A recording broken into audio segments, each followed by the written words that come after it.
जय भीम। मैं राकेश ज्ञानहर्ष आपका स्वागत करता हूं द विशेष न्यूज़ में। 14 अक्टूबर एक ऐसी ऐतिहासिक तारीख है जो कोई भूल नहीं सकता।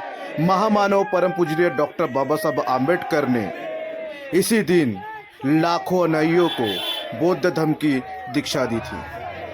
आज भी युवा, वृद्ध, बच्चे सभी हर्षोल्लास के साथ दीक्षा भूमि पर आते हैं और महामानव डॉक्टर बाबा साहब आम्बेडकर को मान वंदना देते हैं।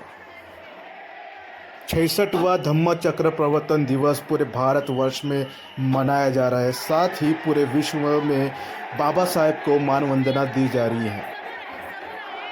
युवा बड़े ही हर्षोल्लास के साथ, उत्साह के साथ बाबा साहेब को मान वंदना देने दीक्षा भूमि पर पहुंच रहे हैं।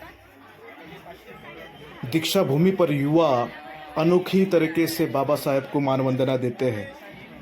हजारों की तादाद में, लाखों की तादाद में वो बाबा साहेब का साहित्य अपने साथ लेकर जाते हैं और बाबा साहेब को अपने जीवन में उतारने की कोशिश करते हैं।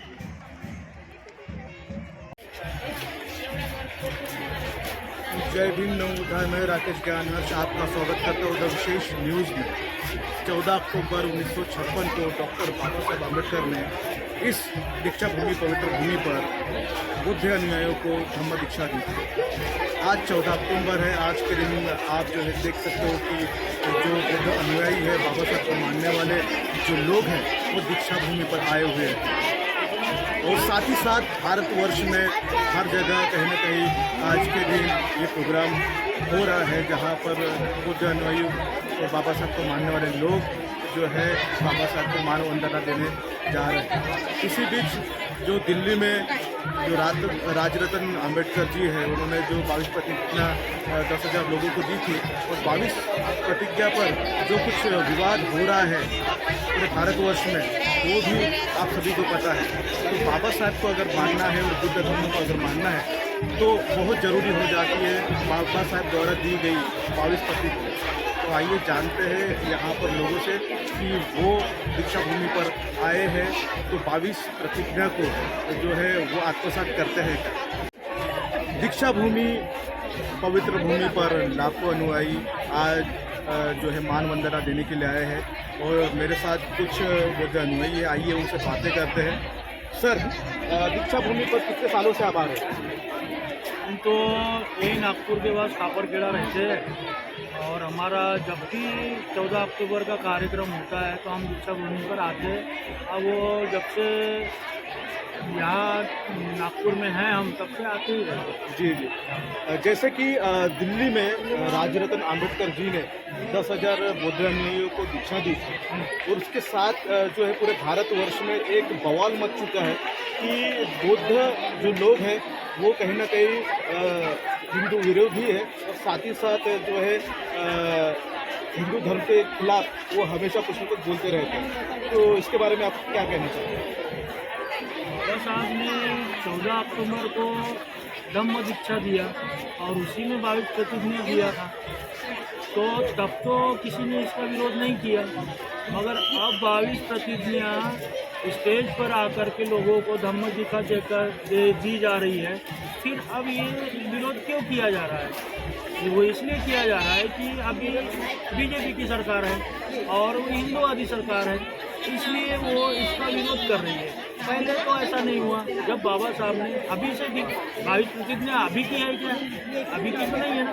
बाबा साहब ने 22 प्रतिज्ञा तो तब दी थी, 14 अक्टूबर 1965 में दी थी, 56 में। हाँ, तब से 22 प्रतिज्ञा दी हुई है। तब किसी ने आज तक इसका विरोध नहीं किया, ना किसी हिंदूवादी संगठन ने किया और ना ही किसी ने किया। पर अब इसका विरोध क्यों हो रहा है? ये इसमें साफ नज़र आ रहा है कि ये हिंदूवादी सरकार है और ये इसका विरोध कर रही है। जैसे कि इस बार जो है नितिन गडकरी साहब और फडणवीस साहब दीक्षा भूमि पर आए थे और उन्होंने भी कहा था कि दीक्षा भूमि पर बाबा साहब ने 22 प्रतिज्ञा की और धम्म दिया, उसका पालन करना चाहिए, है ना। बाबा साहब ने 22 प्रतिज्ञा दिया। 22 प्रतिज्ञा आप पढ़ो, उसमें सब समझ में आता है, उसमें किसी का बुरा तो नहीं हो रहा है और उसी हिसाब से बौद्ध धर्म है। तो ये धम्म या ये धम्म के लोग किसी का बुरा तो कर नहीं रहे हैं, तो फिर जब किसी का बुरा ही नहीं कर रहे हैं तो आप इसका विरोध क्यों करते हैं? सीधी सी बात है, आप इसका विरोध क्यों करते हैं? हिंदू धर्म के हिसाब से इसका विरोध किया जाता है, इसका विरोध जताया जाता है। बौद्ध धर्म शांति का धर्म है, भगवान बुद्ध ने इसका धम्म दिया तो ये शांति का धम्म है, और इसमें कोई भी बौद्ध धम्म का संगठन किसी को नुकसान भी नहीं पहुंचाता और किसी के विरोध में जाता भी नहीं है। ठीक है, तुम इसका विरोध जो मतलब हिंदूवादी संगठन इसका विरोध क्यों करता है? उनके धर्म के लोग और भी अनेक तरह से स्टेज प्रोग्राम करते हैं या जो भी करते हैं, तो उसको हमारे धर्म के लोग तो विरोध नहीं करते। फिर बाबा साहब की प्रतिज्ञा पर इनका विरोध है, क्यों है? वो इसलिए है कि ये हिंदूवादी सरकार है, इनकी मानसिकता जो है ये नहीं चाहती कि लोग बौद्ध धर्म में जाए और अच्छे बने, क्योंकि बौद्ध धर्म के लोग अच्छे हैं, इसलिए ये चाहते हैं कि हमारे जैसे ही रहे, गुलाम रहे। हाँ, बस बात यही है। आज दीक्षा भूमि पर आप क्या संदेश देना चाहते हैं? हम दीक्षा भूमि पे संदेश यही देना चाहते हैं कि बाबा साहब ने जो हमें रास्ता दिखाया, भगवान बुद्ध को लेकर के हमें धम्म दिया, उस हिसाब से आप उस धम्म का आचरण कर, भाविक प्रतिज्ञा का पालन कर अपने जीवन को सुखी बनाओ और सुखी रहो। दीक्षा भूमि पर जो है महिलाएं भी बहुत तादाद में आती है। जैसे कि बाबा साहब का मानना था कि एक परिवार में अगर कोई स्त्री अगर पढ़ लिख लेती है तो पूरे समाज का विकास करती है। तो आज जो है भरपूर मात्रा में महिला वर्ग आती है दीक्षा भूमि पर और प्रेरणा लेकर अपने जो है घर जाती है, अपने समाज पर एक अच्छा संदेश देना चाहते हैं। तो ये जानते हैं कि मैडम दीक्षा भूमि पर आने के बाद आप किस तरह से संदेश देना चाहते हैं? संविधान दिलं, त्या संविधानामध्ये सुद्धा पुरुषाच्या खांद्याला खांदा लावून महिला चालली पाहिजे, समानतेचा अधिकार दिलेला आहे। आणि ज्या धम्मामध्ये समता स्वातंत्र्य बंधुत्व न्याय आहे, त्या ज्या धम्मामध्ये समता स्वातंत्र्य बंधुत्व आहे असं आपल्याला धम्म दिलेला आहे। आणि आपल्याला जे गुलामीचं जीवन होतं तर डॉक्टर बाबासाहेब आंबेडकरांनी 14 ऑक्टोबरला गुलामीचं जीवन आपलं काढून टाकलेलं आहे आणि आपल्याला स्वतंत्र म्हणजे जगण्याचा अधिकार दिलेला आहे। आणि जे महिला दीक्षाभूमीवर तादादमध्ये जेव्हा डॉक्टर बाबासाहेब आंबेडकरांनी धम्मदीक्षा दिली होती त्यावेळेस 5 लाख लोक होते आणि आताही त्याप्रमाणेच लोक दसऱ्याच्या दिवशी अष्टविजय दशमीच्या दिवशी, त्यानंतर 14 ऑक्टोबरला, 14 एप्रिलला आणि 6 डिसेंबरला खूप तादादमध्ये लोक दीक्षाभूमीवर येतात। कारण इथून काही संदेश घेऊन जायचा आहे। धम्म हा माणसाला माणुसकी जगण्याचा अधिकार शिकवते आहे, माणसाला प्रज्ञा मैत्री करुणा ही शिकवते आहे धम्म। दीक्षाभूमीवर येऊन आपण इथे धम्म घेऊन जायचं असते, आपली मानसिकता बदलवायची असते। आपल्याला जो मनुवादाचा पगडा आहे तो मनुवादाचा पगडा आपल्याला डॉक्टर बाबासाहेब आंबेडकरांनी आपल्या डोक्यामधून आपल्या मनामधून तो काढलेला आहे आणि तेच काढण्यासाठी म्हणून डॉक्टर बाबासाहेब आंबेडकरांनी हिंदू धर्माचा त्याग केला आणि बुद्ध धम्माची दीक्षा दिलेली आहे। आणि महिलांना म्हणजे धम्म समजला पाहिजे। जे महिला एक हिंदूचे सण करते, जी महिला एक दिवाळी करते, राखी करते आणि पूर्ण काजळती करते, नवरात्र करते, ह्या अंधश्रद्धेमधून ह्या डॉक्टर बाबासाहेब आंबेडकरांनी काढून टाकलेला आहे। आणि जो धर्म आहे त्या धर्मामध्ये, हिंदू धर्मामध्ये न राहता जी एक महिला जर सुशिक्षित झाली, शिकली, धम्म जर समजला तर ती समाजापर्यंत, समाजातून घरापर्यंत, घरामधून समाजापर्यंत, समाजातून अंगणामधून देशामध्ये पसरवू शकते। कारण ह्या धम्माविषयी हे धम्म जो डॉक्टर बाबासाहेब आंबेडकरांनी दिला, समता स्वातंत्र्य बंधुत्व आणि जे डॉक्टर बाबासाहेब आंबेडकरांनी संविधान दिलं, त्यामुळे एक महिला राष्ट्रपती झालेली आहे, एक महिला पंतप्रधान झालेली आहे, एक महिला मुख्यमंत्री झालेली आहे। ही जर खरी देण असेल तर डॉक्टर बाबासाहेब आंबेडकरांची देण आहे। आणि जे आपल्या पहिल्याच्या काळामध्ये गुलामगिरीचं जे जीवन होतं ते जीवन डॉक्टर बाबासाहेब आंबेडकरांनी आपल्याला अस्पृश्यता कलंक काढून टाकलेला आहे। आणि ज्या महिलांवरती अन्याय अत्याचार होत होते, जी महिला घुंगटमध्ये राहत होती, ज्या महिलाला बाहेर जायची मुभा नव्हती, तर ह्या दीक्षाभूमीमध्ये डॉक्टर बाबासाहेब आंबेडकरांनी 14 ऑक्टोबर 1956ला दीक्षा दिली. त्यानंतर त्यांनी सगळं समानतेचा अधिकार दिलेला, की धम्म जो आहे हा समानतेचा आहे. माणसाला माणसासारखं जगण्याचा अधिकार हा दिलेला आहे. म्हणून दीक्षाभूमीवर जेव्हा आपण येतो तर आपली मनुवादीपणा जेव्हा आपल्या डोक्यामध्ये असेल किंवा आपल्या मनामध्ये अंधश्रद्धा असेल, त्या सगळ्या महिलांनी अंधश्रद्धा काढून टाकायला पाहिजे आणि बुद्ध धम्माचा स्वीकार करायला पाहिजे. इथून पंचशील घेऊन जायला पाहिजे आणि आर्य अष्टांगिक मार्ग घेऊन जायला पाहिजे.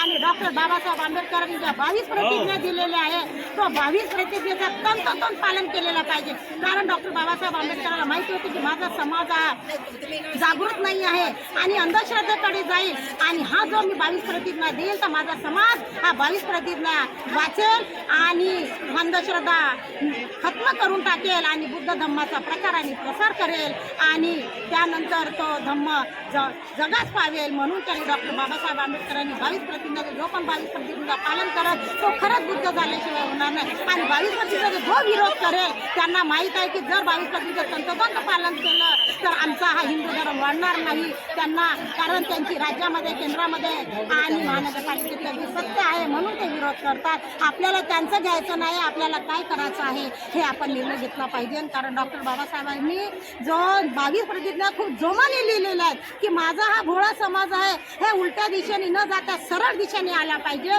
म्हणून डॉक्टर बाबासाहेब आंबेडकरांनी आपल्याला 22 प्रतिज्ञेचं पालन करायला सांगितले आहे. पंचशीलाचा मार्ग, पंचशील घ्यायला सांगितले आहे, आर्य अष्टांगिक मार्ग सांगितले आहे आणि 4 आर्य सत्य सांगितले आहे. ह्या मार्गावर जर चाललं तर तुमचं कल्याणच कल्याण आहे आणि अंधश्रद्धेपासून तुम्ही मुक्त व्हाल. आणि येणाऱ्या माझ्या तमाम बांधवांना आणि बहिणींना माझं आव्हान आहे की ज्या बाबासाहेबांनी 2 वर्ष 11 महिने 17 दिवस येऊन संविधान दिलेलं आहे ह्या संविधानाचं सुद्धा तुम्हाला पालन करायचं आहे.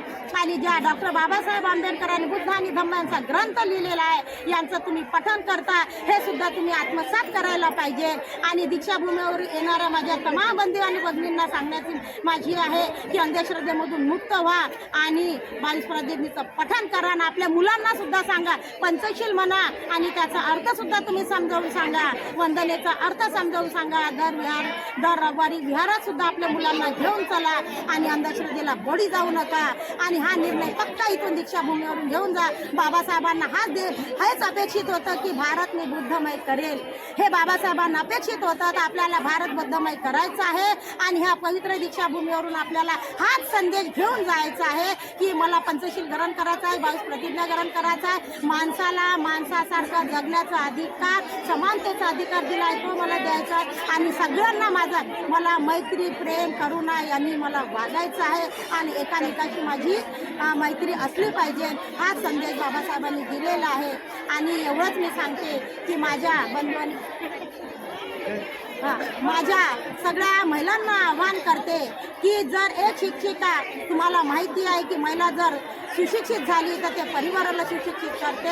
म्हणून तुम्ही इथून डॉक्टर बाबासाहेब आंबेडकरांचे विचार घेऊन जा आणि ते प्रेरित करा. कारण डॉक्टर बाबासाहेब आंबेडकरांनी म्हटलं होतं, जाता जाता मी सांगते की हिंदू धर्मात माझा जन्म झाला आहे, माझे हातचं नव्हतं पण हिंदू म्हणून मरणार नाही, ते त्यांनी करून दिलेलं आहे. आणि आता आपल्याला त्यांचा रथ समोर न्यायचा आहे आणि त्या रथाला समोर नेऊन आपल्याला बुद्ध धर्माचा प्रचार आणि प्रसार करायचा आहे. घरामध्ये बसून राहू नका, जास्त टीव्या पाहण्यात वेळ घालवू नका, समाजकार्यामध्ये वेळ घालवा आणि आपल्या बाबासाहेबांचे विचार, रमाईचे विचार, सावित्रीचे, ज्योतिरावचे फुले विचार हे त्याच्या जगामध्ये पसरवा. हेच मला सांगायचं आहे. आणि बाबासाहेबांना जे अपेक्षित होतं भारत बुद्धमय करी त्याचा गाडा आपल्या डोक्यावर घ्या आणि धम्मकार्याला सुरुवात करा. आणि ह्या दीक्षाभूमीवर नेऊन फक्त तुम्ही एकच हे घेऊन जा की मला पंचशील ग्रहण करायचं आहे, 22 प्रतिज्ञा ग्रहण करायची आहे. आणि बाबासाहेबांनी खूप जोमाने आपल्याला हा धम्म दिलेला आहे, जपासायचा आहे. मॅडम असं आहे की आता 22 प्रतिज्ञा जी राजरत्न आंबेडकर साहेब यांनी दिल्लीला ठीक आहे 10,000 लोकांना बुद्ध धर्माची दीक्षा दिलेली होती. आणि जगभरात आणि भारतभरात असं चालू आहे की बौद्धिस्ट लोक कुठे ना कुठे हिंदू विरोधी होऊन राहिलेले आहे. यावर तुम्ही काय बोलणार? कारण 22 प्रतिज्ञामध्ये कुठेतरी हिंदू जे आहेत त्यांच्या मनात कुठेतरी असं वाटत आहे की बौद्धिस्ट जे लोक आहेत किंवा बुद्ध लोक आहेत ते कुठेतरी विरोध करत आहेत. बौद्ध लोक विरोध करत आहेत की मनुवादी लोक विरोध करत आहेत त्याचा हे याचं हे सांगा पहिले. मनुवादी लोक विरोध करत आहेत की बौद्ध लोक?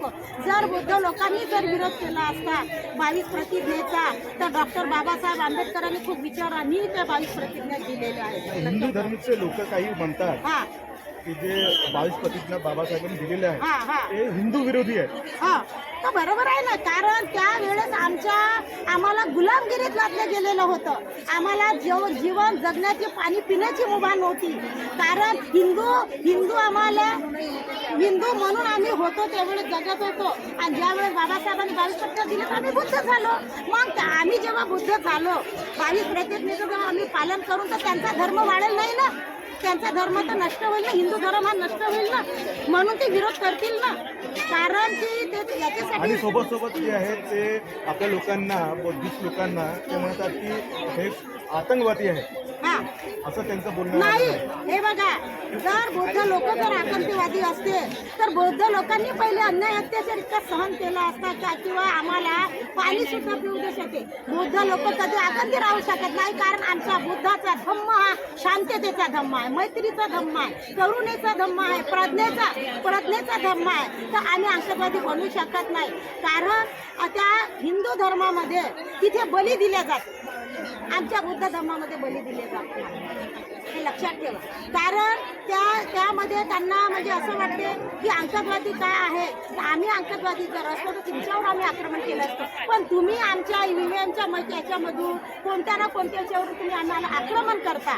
आणि आक्रमण करून तुम्हाला असं वाटतं की जेव्हा आमची आक्रमणाची प्रवृत्ती पहिले होती तेव्हा आम्ही शिकलेले नव्हतो, तेव्हा आम्हाला समजत नव्हतं, तेव्हा आम्हाला शिक्षण नव्हतं. ते जसे म्हणत तसे आम्ही करत होतो. पण आता आम्ही सुशिक्षित झालेलो, आम्हाला शिक्षण आहे, तर आम्हाला समजायला लागलं आहे, म्हणून आम्ही त्यांचं ऐकत नाही. म्हणून ते म्हणतात की आक्रमक आहे, हे त्यांचा मेन उद्देश आहे. आणि आज आम्ही शिक्षण घेतो, उच्च पदावर जात आहोत, कलेक्टर बनत आहोत, मोठ्या मोठ्या पदावर जात, हे त्यांच्या डोळ्यामध्ये येत आहे. म्हणून त्यांनी हे शिक्षणाचे खाजगीकरण करून टाकले. हे खास म्हणजे शिक्षणामुळे आम्ही हुशार झालो. तेव्हा आम्ही अंकड होतो, तेव्हा आम्हाला समजत नव्हतं. त्यांनी जर आम्हाला म्हटलं की आमच्या घरचे एक बकेट उचला, तेव्हा आम्ही उचलत होतो. आता जर त्यांनी आम्हाला म्हटलं की उचला किंवा आमच्या घरचं काम करत आम्ही करणार का? नाही करू शकत. कारण बाबासाहेबांनी आम्हाला स्वाभिमान दिले, म्हणून ते 22 प्रतिज्ञेचा विरोध करतात.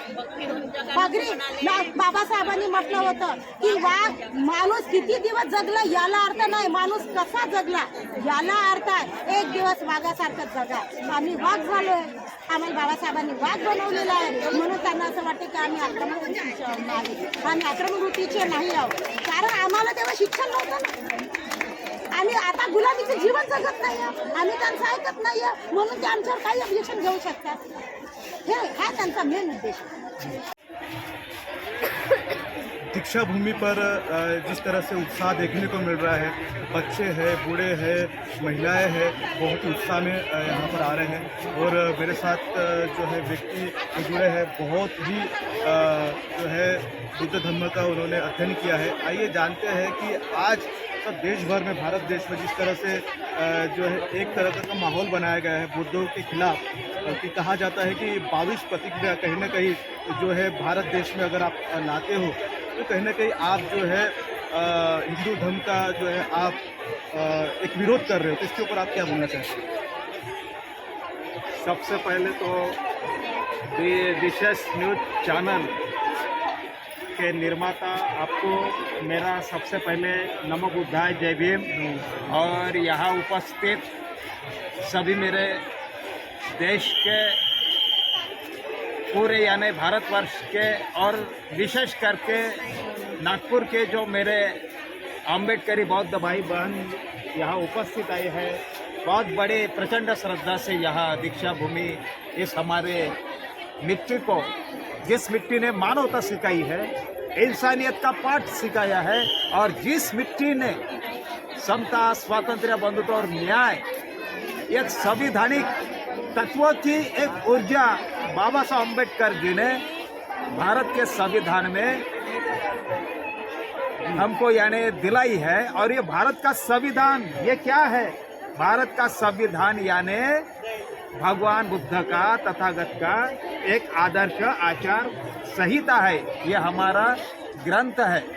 और रही बात बाबा साहब ने तब 14 अक्टूबर 1956 को अपने पूरे लाखों जो अस्पृश्य दलित जो पिछड़ा वर्ग थे पूरे यानी तमाम जिन जिन लोगों को जातिवाद ने मनुवाद ने अत्याचारित किया उत्पीड़ित किया उन सब यानी लोगों को कमल की तरह यानी बाबा साहब ने यानी सामने लाया और इसी पावर मिट्टी पर बाबा साहब ने 14 अक्टूबर 1956 को बौद्ध धम्म की दीक्षा दी, पंचशील दिया और बाबा साहब ने 22 प्रतिज्ञा दी। और आपका जो प्रश्न है मैं बोल रहा ये प्रश्न के यानी सवाल देने के लिए हम लोग नहीं है, क्योंकि हर सवाल का यानी जवाब यानी बुद्ध धम्म है।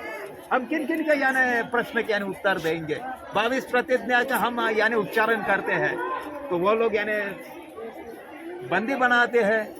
लेकिन बात यह है उस जमाने में जब लोगों ने शूद्र अन्य अत्याचार इतना यानी चरम सीमा पर यानी पहुंचा था कि आज के जो बुद्धिस्ट है तब के यानी पूर्वज थे यानी महार थे शूद्र थे अस्पृश्य थे, इन लोगों ने अगर वेद का अगर पठन अगर किया तो उनकी जो जीवा है वो यानी काट यानी छट बीत जाते थे। अगर किसी ने वेद का अगर मंत्र यानी पढ़ा तो उनके कानों में तब यानी लोग यानी शीशा यानी डालते थे। तो यह सब गुलामी की जो यानी जड़ थी, जो यानी अन्य अत्याचार उत्पीड़न की यानी जो बाबा साहब ने उसके खिलाफ जो यानी एक इंसानियत की जो लड़ाई इस यानी नागपुर के धम्म दीक्षा भूमि में यानी हमको यानी समानतावादी न्यायवादी जो हमको धम्म दिया, तो ये हमको धम्म पढ़ाता है इंसान ने इंसान से इंसानियत से रहना। रही बात 22 प्रतिज्ञा की, तो यह 22 प्रतिज्ञा यह मैं नहीं कह रहा, उसी महापुरुष ने इन तमाम यानी उपस्थित लोगों को यानी दी थी 14 अक्टूबर को। इसी दिन उस दिन यानी विजयादशमी था, सम्राट अशोक विजयादशमी था और परंपरा के यानी अनुसार लोग दशहरे में आते हैं, विजयादशमी आते हैं, लेकिन सही मायने में 14 अक्टूबर 1956 को बाबा साहब ने 22 प्रतिज्ञा दी। अब बाबा साहब के ऊपर कोई यानी शंका तो ले नहीं सकता, और बाबा साहब एकमेव यानी नंबर 1 का द सिंबल ऑफ नॉलेज है। 22 प्रतिज्ञा बाबा साहब ने दी और उनका यानी 22 प्रतिज्ञा का पालन अगर लोग अगर करते हैं तो सही यानी बताओ, मैं आपसे मीडिया से पूछना चाहता हूँ और उन तमाम यानी मनुवादी लोगों को भी। और मनुवादी क्या है? अच्छा, जो इंसान का जो दिमाग जो सड़ा हुआ है, जो इंसान के यानी सड़े हुए दिमाग में जो उनका मन है, उनका जो मेंदू है, जो यानी जातिवाद से ग्रस्त है, अरे वो खुद ही लोग यानी रोगग्रस्त है बाबा। और बाबा साहब तो डॉक्टर थे, डॉक्टर है और हमेशा डॉक्टर रहेंगे। ये डॉक्टर नंबर 1 है, एलोपैथी से नेचुरोपैथी से तुम्हारे सब यानी पैथी से बढ़कर है, क्योंकि इस समाज को जातिवाद का अस्पृश्यता का रोग लगा था।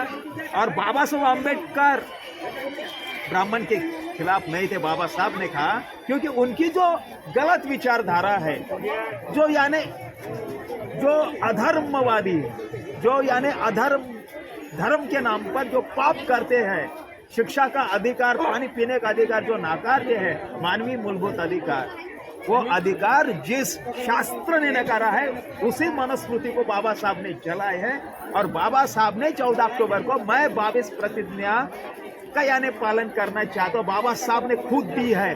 और बाबा साहब के इस 22 प्रतिज्ञा के जो पालन जो हम लोगों ने करना चाहिए, वो उनका मकसद है, उनका पाप पुण्य। लेकिन हमने 22 प्रतिज्ञा का हमने आचरण करना चाहिए। हमने ऐसा जीता जागता उन लोगों के सामने हमने एक आदर्श प्रस्थापित करना चाहिए। लेकिन हम अभी बुद्धिस्ट है, तो बुद्धिस्ट की तरह आज मनुवादी कौन है? आज अपने ही लोग अपने यानी भाई बहन के दुश्मन बन गए। मनुवाद तो दूर की बात है, अपने लोग अपने लोगों को आगे नहीं जाने देते। अगर कविता पाई अगर उस एरिया में अगर वो काम करके धम्म का प्रचार करते हैं, तो दूसरी यानी प्रति कविता पैदा होती है उसको रोकने के लिए। ये कैसा हमारा अम्बेडकरवाद है? ये कैसा हमारा यानी बुद्धिज्म है? अपन तो मदद करना चाहिए। सिर्फ ब्राह्मण लोगों को या आरएसएस को यानी बीजेपी को या किसी यानी पार्टी को या पॉलिटिकल सिस्टम को गाली देने से बेहतर है कि हम लोग यानी बुद्ध धर्म का यानी आदर्श आचरण करें। जब हमारे कदमों में हमारे अगर पास अगर सत्य है तो सत्ता या ब्रह्मदेव का यानी बाप भी तुमको और हमको यानी रोक नहीं सकता। यही मैं सुबह संदेश आज के दिन तमाम मेरे भिक्षुगणों को और मेरे यहाँ उपस्थित असंख्य मेरे भाई बहनों को मैं देना चाहता हूँ। और मेरा नाम धनराज लोखंडे है और मैं ऐसी जगह रहता हूँ जंगल में जहाँ 5 किलोमीटर मुझे पैदल आना पड़ता है। लेकिन मैं किसी यानी रिपब्लिकन पार्टी या बीएसपी का यानी मैं कार्यकर्ता नहीं हूँ, ना मैं सभासद हूँ। समाज का दुख क्या है, समाज का दर्द क्या है, ये उन सब लोगों से बेहतर मेरे से यानी कोई जान नहीं सकता। क्योंकि मैं क्या चीज हूँ और मेरा महत्व क्या है। मैं जो प्रबोधन करता हूँ तो मैं प्रबोधन इतने समाज में जाके मैं बाबा साहब और बुद्ध की मैं धम्म की मैं शिक्षा पढ़ाता हूँ। आज भी बिना मानधन, ना मुझे कोई गवर्नमेंट मानधन नहीं देते और अपाइज मेरे माँ बाप है, जंगल में मैं रहता हूँ। कोई ना समाज मेरी यानी दखल लेता है, ना शासन ना मीडिया। बताओ मैं यानी बाबा साहब का मिशन कैसे चलाऊं?